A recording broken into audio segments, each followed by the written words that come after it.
The sun over the Sahel does not rise, it burns. Its light is not golden, but white, sharp, and merciless. Here, in the endless stretch of sand and thorn, rain is a memory, and survival is a daily negotiation with death. For generations, the people of Burkina Faso have lived in defiance of the desert, scraping life from soil that no longer remembers water. And yet on this parched land, where even hope has blistered, something extraordinary is happening. October 6, 2025. Under a sky trembling with heat, President Ibrahim Traoré stands before the nation. Behind him, a vast plain of cracked earth. Before him, cameras, soldiers, farmers, students, and the eyes of a world that doubts him. He raises his voice, steady and solemn. We are not just raising fish, we are raising hope, livelihoods, and dignity. The crowd murmurs, fish? In the desert? It sounds absurd, it sounds impossible, and yet that is precisely the point. For decades, the Sahel has been a synonym for despair, famine, drought, insurgency, the slow violence of climate. But Traoré, a soldier turned leader barely in his 30s, looks at this wasteland and sees something else, potential. He envisions 2,000 artificial lakes, each one 5 hectares wide, scattered across 10,000 hectares of land, shimmering oases carved from sand, filled not with emptiness, but with life. Tilapia, catfish, water for crops, food for millions. It's not just a development plan. It's an act of defiance against nature, against history, and against the limits the world places on Africa. To the rest of the globe, it sounds like a fantasy drawn on the back of a map. To Traoré, it is survival itself. He calls it the Desert Aquaculture Project. When he announces the plan, many laugh. Fish in the Sahel? One journalist scoffs. Maybe next you'll grow wheat on the moon. And experts cite the numbers, temperature, rainfall, evaporation rates, logistics.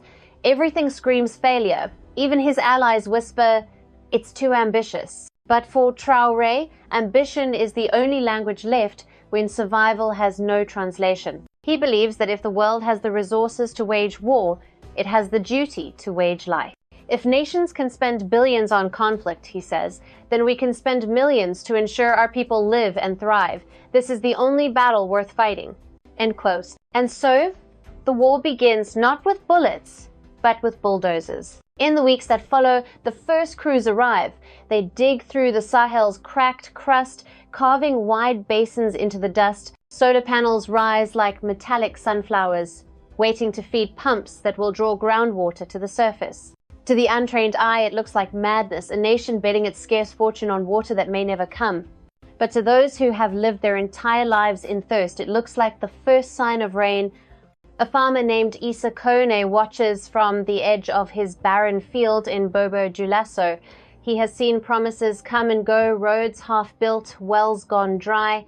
Yet as he watches excavators churning through sand, he feels something he hasn't felt in years' anticipation. If these lakes are real, he says, our children will never go hungry again. Across the border, international observers scramble to respond. Western analysts call the project audacious. NGOs demand transparency, economists warn of debt. But quietly, in Dakar and Rabat and Abu Dhabi, engineers and diplomats begin to take notice. For the first time in decades, an African nation is not waiting for aid, it is building without permission. But none of that matters yet. Not to the villagers watching the dust rise from the machines. Not to the young soldiers mixing concrete under the scorching Sunday, because in Burkina Faso, hope has always arrived disguised as hard work. Traoré knows what's at stake.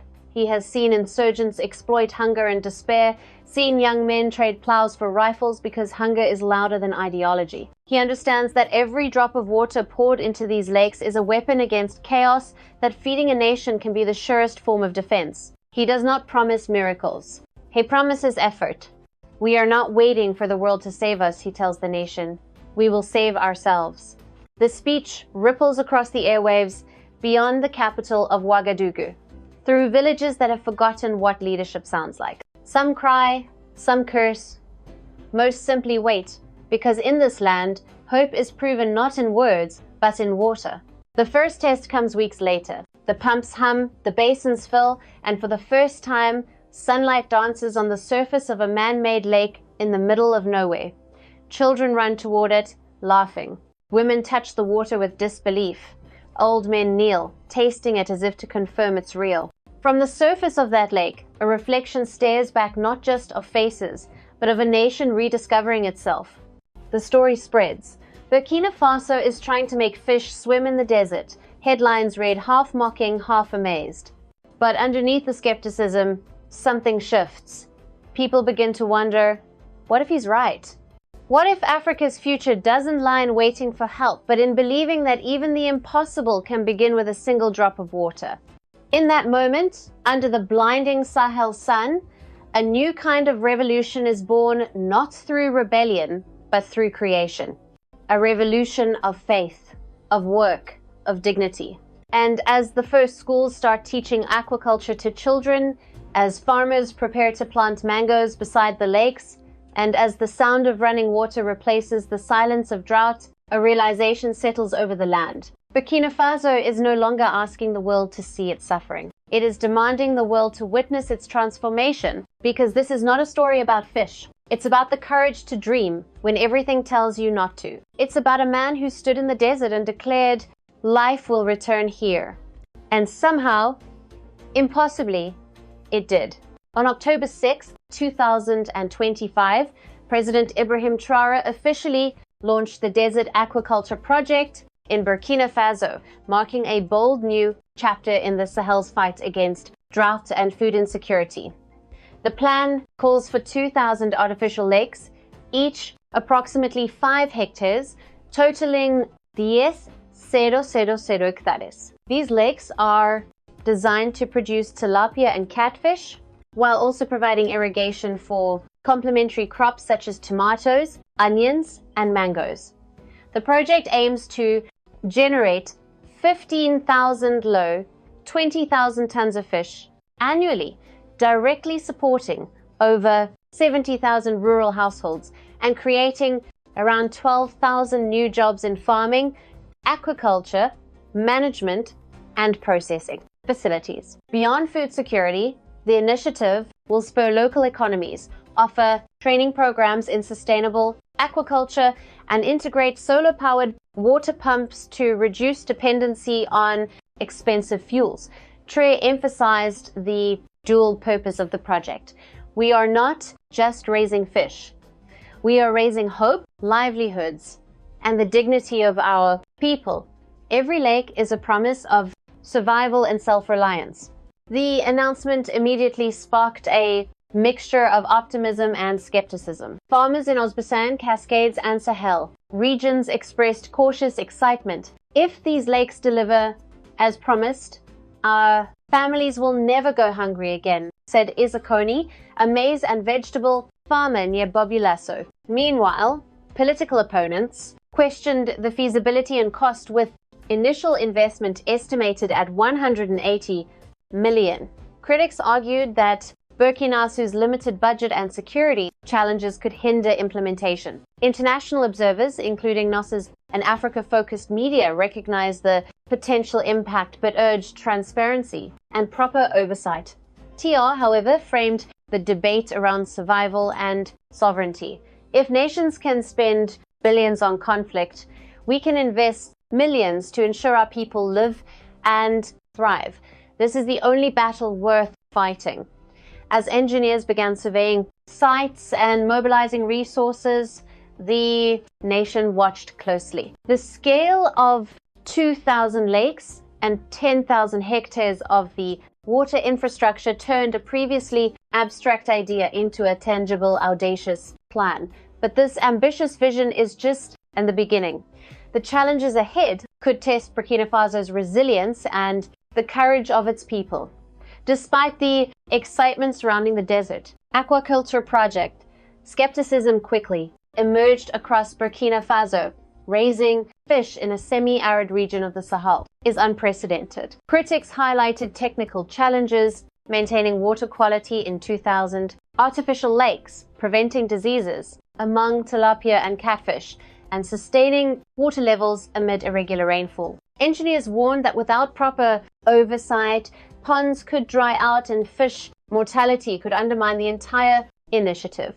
financial concerns were equally pressing. The initial $180 million reinvestment, largely funded by the national budget, represents nearly 1% of Burkina Faso's GDP. Political opponents questioned the sustainability of such an expenditure, arguing that resources could be diverted to road, schools, or grain reserves.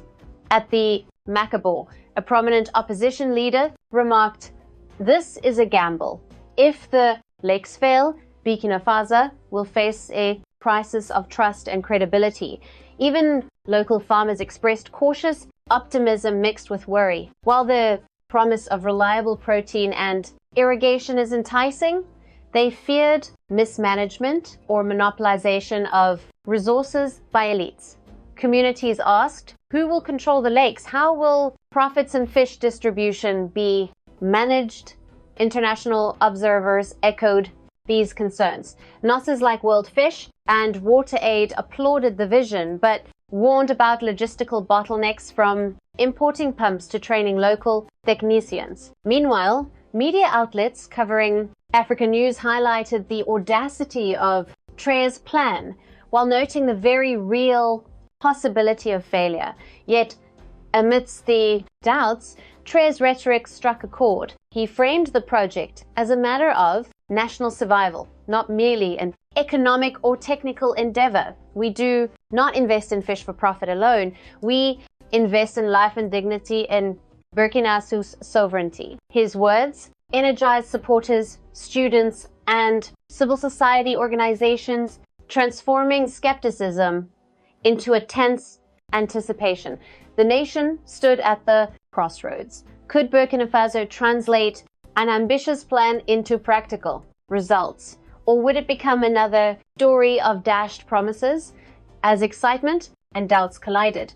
The world watched, and an unexpected wave of international attention began to reshape the balance of power. Within weeks, the desert aquaculture project attracted attention beyond Burkina Faso's borders. Morocco, already experienced in solar-powered irrigation and aquaculture, offer technical guidance and mobile water pumps. Senegal engineer proposed knowledge-sharing programs based on their successful inland fish farming initiatives. The United Arab Emirates pledged initial funding for 100 pilot lakes, framing the investment as both agricultural development and diplomatic partnership. Traoré was careful to assert national sovereignty. In a televised address, he stated, "We welcome friends, but every lake, every pump, every fish remains the property of Burkina Faso. Our people will reap the benefits, not foreign interests." This stance electrified his supporters and silenced some critics. The project had morphed from a local development initiative into a symbol of independence and self-determination. Domestically, the excitement was palpable. Students marched in Ouagadougou with banners reading "Fish, Water, and Freedom." Farmers in Cascades and Harz basins began forming cooperatives eager to manage ponds responsibly. Civil society framed the lakes as tools against youth migration and a way to stabilize regions vulnerable to insurgency, arguing that livelihoods could reduce susceptibility to extremist recruitment. International reactions were mixed, while Europe and the US monitored cautiously. Some diplomats expressed concern about the long-term feasibility and fiscal risks. Yet, African News highlighted that for the first time in decades, an African nation was leading its own development initiative without waiting for traditional Western aid, a move that could inspire neighboring countries to follow suit. Traoré's rhetoric and decisive action elevated the narrative beyond aquaculture. He positioned Burkina Faso as a laboratory for resilience, turning skepticism into hope and local water scarcity into a rallying point for national pride. But with opportunity comes consequence. How this ambitious project reshapes society, politics, and regional influence remains to be seen. As the desert aquaculture project progressed, the first visible effect began reshaping rural Burkina Faso. Thousands of households now had access to fish protein and irrigation, directly improving food security in areas historically plagued by drought. The combination of 2,000 artificial lakes and irrigation systems allowed farmers to diversify crops beyond millet and sorghum, incorporating vegetables, tomatoes, and fruit trees, creating new income streams. Women, traditionally responsible for fetching water and tending small plots, saw a dramatic reduction in daily labor. Many now joined cooperative aquaculture management teams, learning new skills in fish farming and water management. Students and young adults began finding employment in pond maintenance, fish processing and transportation logistics, generating around 12,000 new jobs across the Sahel regions. Economists noted that if sustained, the project could increase agricultural output by 20 to 30%, potentially adding hundreds of millions of dollars to Burkina Faso's GDP over the next decade. The creation of local markets for fish and crops also stimulated entrepreneurship, fostering a sense of empowerment among communities long neglected by traditional development policies. However, challenges persisted. Mismanagement, risks, unequal distribution of resources, and potential monopolization by local elites posed ongoing threats. Villages left behind or poorly managed ponds experienced frustration, occasionally sparking local disputes. Traoré's administration had to carefully monitor governance structures to ensure equitable access, maintain community trust, and prevent social tensions from undermining the project. While communities slowly adapted to the new opportunities, the political stakes intensified, revealing how closely national survival is tied to leadership decisions. Politically, the desert aquaculture project became a defining feature of Ibrahim Traoré's leadership. By reallocating state resources toward livelihoods rather than military expenditures, he challenged entrenched power dynamics and reframed the narrative of governance. Supporters celebrated Traoré as a visionary, the leader who dared to prioritize survival over traditional security measures. Opposition leaders, however, warned that diverting funds and focus could leave northern provinces vulnerable to insurgency. The creation of 2,000 lakes and 10,000 hectares of irrigated land quickly became a political symbol. Campaigns and public forums emphasized the connection between fish water and national pride. Media outlets, especially African news, highlighted stories of local farmers benefiting from the lakes, framing them as a second independence movement, a tangible effort to reclaim self-reliance in the face of climate adversity. Internationally, the project sparked curiosity and caution. Western donors and institutions observed Burkina Faso, closely debating whether to support or distance themselves from Traoré's bold experiment. Some feared fiscal mismanagement. Others were inspired by an African nation taking charge of its own development independent of foreign aid. Internally, Traoré leveraged these developments to consolidate his leadership. By linking the success of aquaculture to national pride and political legitimacy, he positioned himself as the guardian of Burkina Faso's future. The project also highlighted how environmental resilience could intersect with social stability, secure food sources, new jobs, and empowered communities collectively, reduced youth migration, and the appeal of extremist recruitment in vulnerable regions. The stakes were clear. Failure could undermine Traoré's credibility and destabilize local governance, while success would cement him as a transformative figure in Burkina's history. Beyond Burkina Faso's borders, the project began influencing perceptions of African self-reliance and climate resilience, reshaping the region's geopolitical landscape. The desert aquaculture project in Burkina Faso quickly drew attention from international observers, particularly in the United States. Major outlets covering African news highlighted the audacity of raising fish across 2,000 artificial lakes, emphasizing the intersection of climate resilience, food security, and national sovereignty. Analysts noted that if successful, the initiative could serve as a blueprint for other Sahel nations, providing a model for integrating aquaculture with agriculture to combat desertification. U.S. policymakers approached the project cautiously. Développement expert in Washington recognized the potential benefits for regional stability, especially in reducing youth migration and alleviating food insecurity, which are often linked to political instability. Yet, concerns were raised about fiscal responsibility, long-term sustainability, and the risks of large-scale environmental mismanagement in an arid region. American NOSs and academic institutions monitoring the Sahel Presse Division. Some highlighted Burkina Faso's leadership under Ibrahim Traoré as a rare example of proactive homegrown development strategy.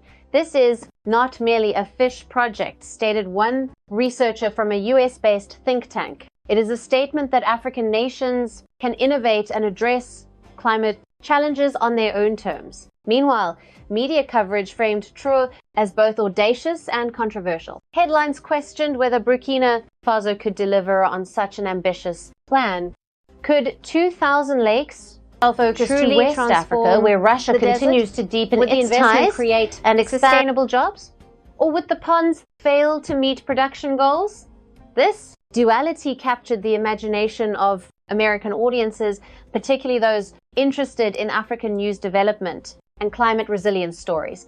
Beyond media attention, geopolitical implications began to surface, revealing how Burkina's boldness could shift regional power dynamics. The desert aquaculture project also resonated across Africa and the wider world. Neighboring Sahel countries watch closely, recognizing that Burkina Faso's initiative could inspire similar climate adaptive strategies. If successful, Ibrahim Traoré would set the precedent for African self-reliance, demonstrating that nations do not have to wait for traditional Western aid to implement transformative projects. Geopolitically, the project attracted interest from Morocco, Senegal, and the United Arab Emirates, all eager to offer technical support or collaborate on training programs. Traoré's insistence on national ownership of water and fish resources reassured local populations while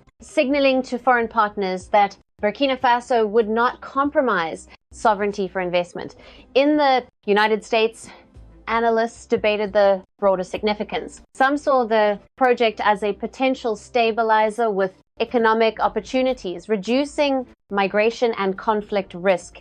Others viewed it as a test case.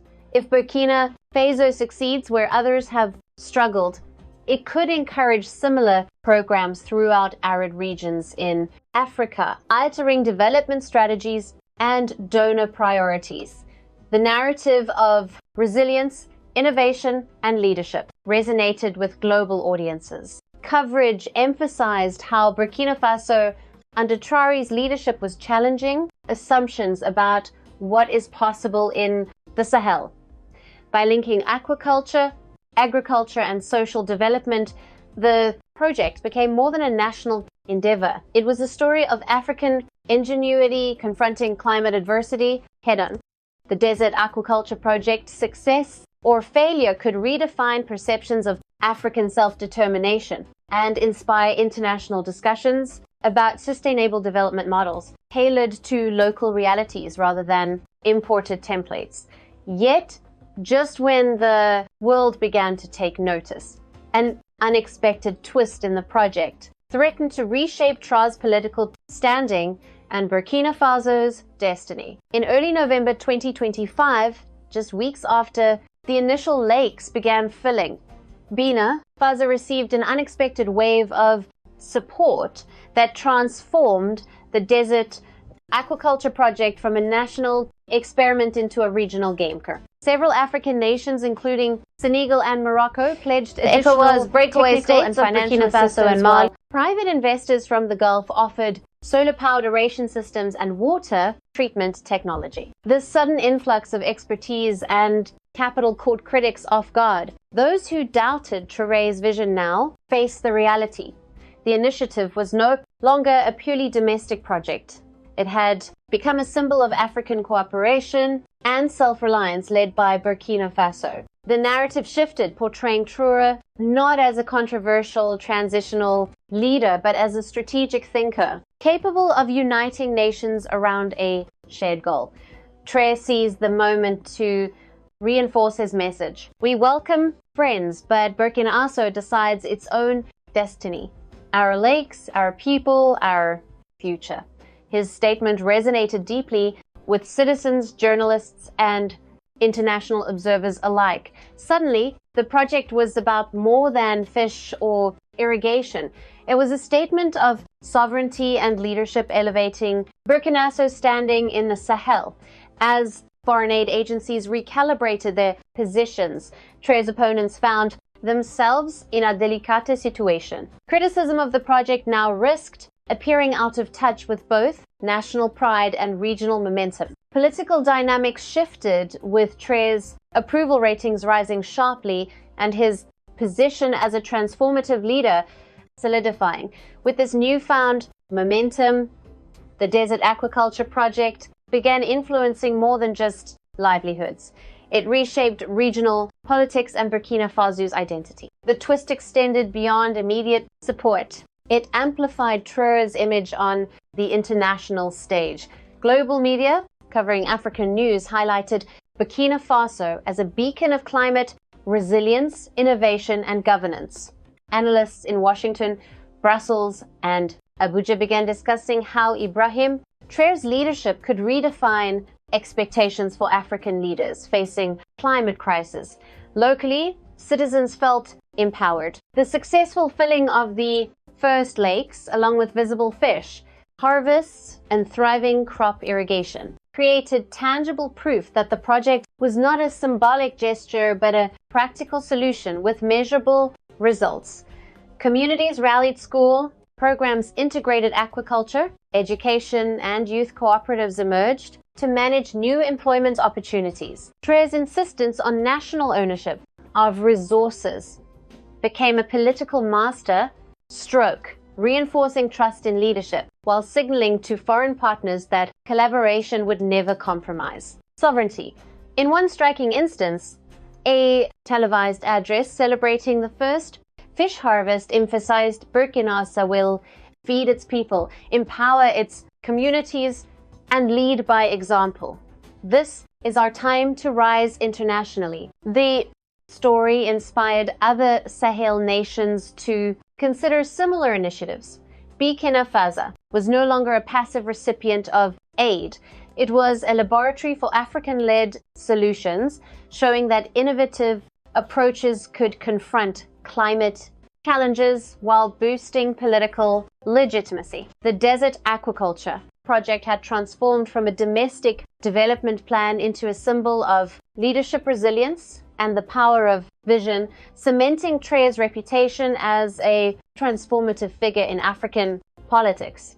As Burkina Faso's legs glimmer under the Sahel sun, the question remains, will this vision endure, and what legacy will it leave for generations to come? By mid-2026, the Desert Aquaculture Project had begun to transform Burkina Faso in ways few imagined. Those 000 artificial lakes now dotted the Sahel landscape, irrigating thousands of hectares and supporting thriving fish populations. Communities once plagued by drought now harvested fresh fish and cultivated vegetables, creating 12,000 new jobs and reinforcing local economies. Families enjoyed better nutrition. Students attended school without the burden of daily water, chores, and women participated actively in cooperative management programs. The success went beyond economic. It became a symbol of national pride and African resilience. Traoré's vision demonstrated that bold homegrown strategies could confront climate challenges, create opportunity, and inspire regional Coopération. Ibrahim Traoré, once a transitional leader, now emerged as a figure whose leadership embodied ingenuity, courage, and the power of self-determination. As the sun sets over Burkina Faso's newly thriving, Sahel Tra's words resonate more than ever. We did not ask permission to live free. We rose to claim our destiny. If the courage and vision of Ibrahim Traoré touch your heart, share this story. Subscribe to follow the journey of an Africa that refuses to bow its head. Every drop of water in Burkina Faso carries hope, independence, and the promise of tomorrow.